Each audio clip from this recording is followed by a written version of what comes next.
Ito na ikaapat na gabi ng pagbuhos ng pabugso-bugsong ulan sa Metro Manila at sa ilang kalapit na probinsya. Kaya naman perwisyo pa rin ang baha sa maraming lugar gaya ng Obando sa Bulacan. At may live report ang ating saksing si Ivan Mayrina. Ivan? Yes, Igan, Vicky, lubog pa rin nga sa baha ang malaking bahagi ng Obando, Bulacan at sa ating pag-ikot ngayong gabi. Naranasan natin ang hirap na pinagdaraanan ng mga residenteng parte na ng buhay nila, ang baha. Sa bahagi pa lang ng barangay Arcom Bato sa Valenzuela patungong Obando, Bulacan, iilang sasakyan na lang ang nakakapasok. Abot tuhod na ang tubig dito pa lang, kaya naman ang mga nagahari, mga padyak, o di kaya mga bangkang gawa sa pinagtagpi-tagping styrofoam at plywood. Ito ang aming sinakyan papuntang Obando, Bulacan. Isa sa mga pinakamahirap na bahagi ng mamuhay sa isang bahaing lugar ay ang transportasyon. Pwede ka maglakad, pero lubhang napakahirap. Pwede ka rin namang sumakay, pero napakagastos.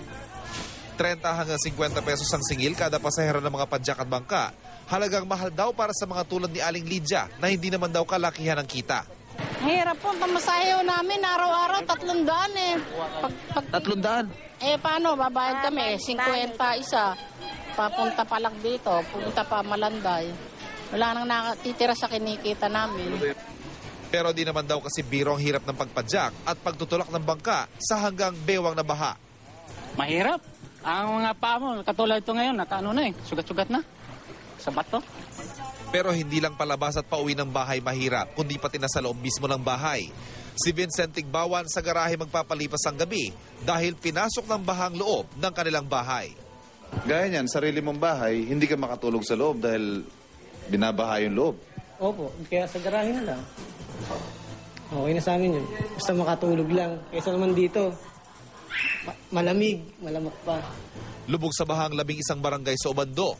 Sa kasagsagan ng pagtaas ng tubig kanina bago magtanghali, isang 40 taong gulang na lalaki ang nalunod sa barangay Paco sa bayan ng Obando. Kinilala siyang si Efren Salvacion.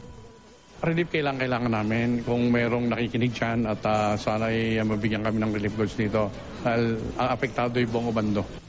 Maging sa barangay May Sulaw sa bayan naman ng Kalumpit, abot hanggang dibdib ang baha. Hanggang sa barangay San Miguel hanggang bewang ang tubig, kaya hindi makauwi ang mahigit 100 pamilyang inilikas. Lubog din ang bayan ng Hagonoy, kaya ang isang ililibing, pinasa na lang ng mga residente patungong sementeryo. Igan, Vicky, sa nakalipas na oras ay 2 beses tayo nakaranas ng malakas na bugso ng ulan. Kaya naman ang mga taga rito hindi umaasang bababa ang tubig baha sa kanilang lugar sa mga susunod na araw. At dahil dyan, wala pa rin pong pasok sa mga paaralan sa Obando, Bulacan bukas. At live mula sa Obando, Bulacan, ako si Ivan Mayrina, ang inyong saksi.